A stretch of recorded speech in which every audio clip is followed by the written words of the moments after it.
तो दोस्तों, मैं आशुतोष उपाध्याय आप सभी का स्वागत करता हूं इस हास्य कवि सम्मेलन में, जिसमें मेरे साथ कुछ कवि, कुछ शायर, नाना प्रकार के लोग हैं। आपका परिचय सबसे पहले करा दूं। ये हमारे अंकुर शर्मा जी हैं, हास्य कवि अंकुर शर्मा, आशीष अवस्थी और नितिन वाजपेयी, मतलब वाजपेयी। तो आज की शाम का आगाज मैं अपनी खुद की आप बीती सुनाकर करता हूं। आपको अपनी ELTP लाइफ के बारे में कुछ समझाता हूं, सुनाता हूं। पर उससे पहले एक डिस्क्लेमर दे दूं कि इस हास्य कवि सम्मेलन का किसी से भी कोई सरोकार नहीं है। सारे पात्र काल्पनिक हैं, इसलिए कोई दिल पर ना ले। तो मैं चालू करता हूं।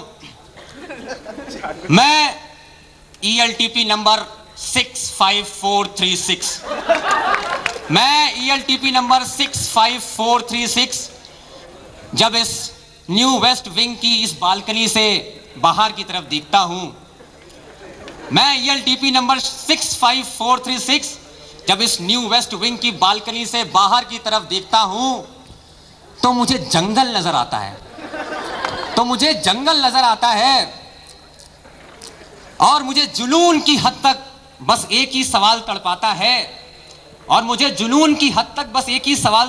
है, कि सत्यम यहां धान क्यों नहीं बुआता है,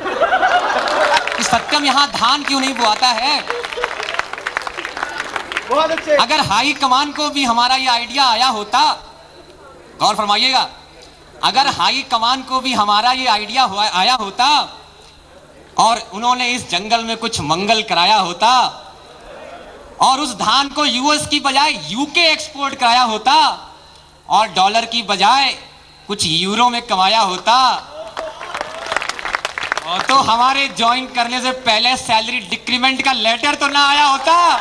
और शुक्रिया। अब आगे की लाइनों पे गौर फरमाइए। मैं ELTP नंबर 65436 जब बस पकड़ने बसबे हूं जाता, मैं ELTP नंबर 65436 जब बस पकड़ने बसबे हूं जाता तो जहां तक नजर आए सिर्फ ELTPs का ही असर नजर आता। आंख से आंसू आ जाते हैं, दिल खौफ से है भर जाता, और मेरा दिल रो रो कर बस एक ही सवाल उठाता कि इस STC को एक जिला क्यों नहीं घोषित कर दिया जाता, ताकि बसों के लिए सरकार से कुछ और रेवेन्यू आता और हमें शायद कुछ आराम से बसों में सीट प्राप्त हो जाती। खैर, आगे बढ़ते हैं।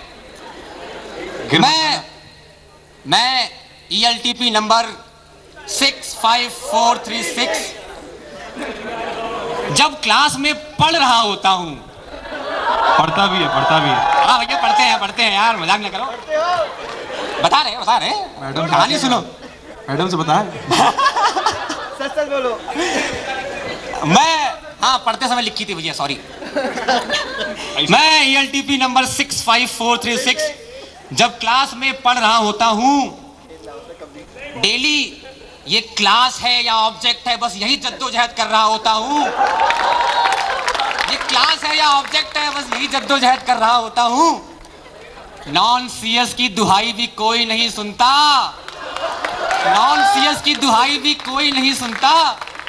पता नहीं मेरा क्या होता अगर कॉमन शेयर और कम्युनिकेटर नहीं होता। शुक्रिया। कितनी LOC पाए हो भैया? अभी 2 ही है भैया। हाँ, तुम्हारी कृपा रही तो दिखाएंगे फाइल बना के।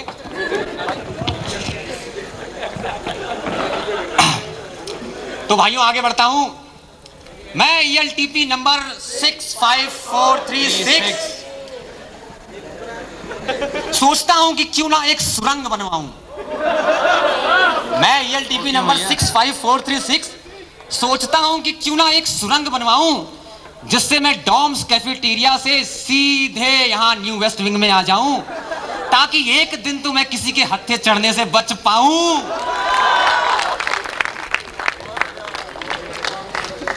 और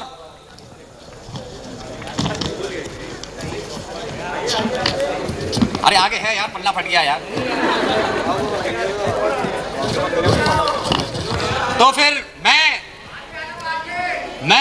जुड़ गया यार, मिल गया, डोंट वरी। मैं ELTP नंबर 65436 जब डॉम्स कैफेटेरिया में हूं घुसता, मैं ELTP नंबर 65436 जब डॉम्स कैफेटेरिया में घुसता हूं तो मे का क्यू की एक गुर्राहट सुनता हूं, एक हाउसकीपिंग वाला भी इस ELTP नंबर नोट करने की धमकी देता है। ELTP हो औकात में रहो कहता है। दुखते रख पे हाथ रख दिया भाई। हाँ भैया, अवस्थी जी की आप बीती है ये। तो आप बीती है भैया ये। इन्हीं से प्रेरित होकर ये लाइनें चुराई थी मैंने।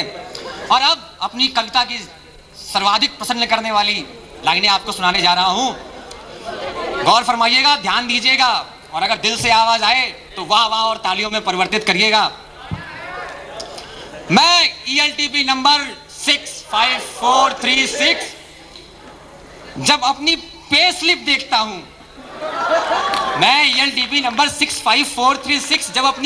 देखता हूं, तब अपने पापा की उस बात पर बहुत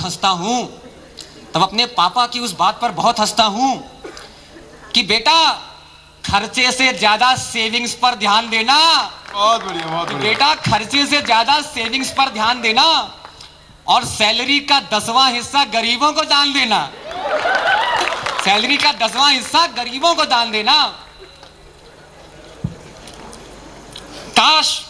काश मैं ये सैलरी स्लिप अपने पापा को दिखा पाता तो शायद खुद गरीब के लिए कुछ दान पा पाता। और जब याद आता है मुझे अपनी गर्लफ्रेंड का वो कहना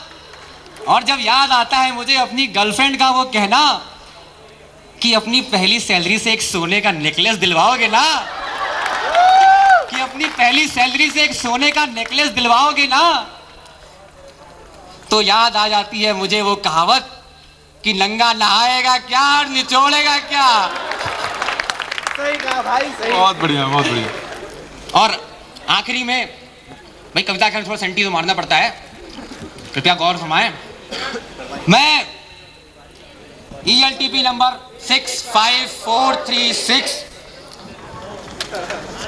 जब दिल की गहराइयों में होता हूं और अपने बैच को और दोस्तों को सोचता हूं तो जिंदगी खुल के जीने की एक वजह देखता हूं। इनकी वजह से ही ये कॉलेज टू बी कंटिन्यूड है। इनकी वजह से ही, लव यू ऑल, इनकी वजह से ही ये कॉलेज टू बी कंटिन्यूड है। पर कसम से सही कह रहा हूं, कुछ तो चेंज हुआ मेरा एटीट्यूड है। अब वाइजैग हो या चेन्नई, बेंच पे तो सब साथी होंगे भाई। आखिरी पंक्तियां मेरी कविता की। या खुदा मुझे सॉफ्टवेयर इंजीनियर की जगह कवि बनाया होता तो जो बनाता बिगाड़ता वो अपना बनाता, कम से कम देश का तो नमक हलाल कहलाया होता। इन्हीं लाइनों के साथ अपनी कविता समाप्त करता हूं। बहुत अच्छे। शुक्रिया।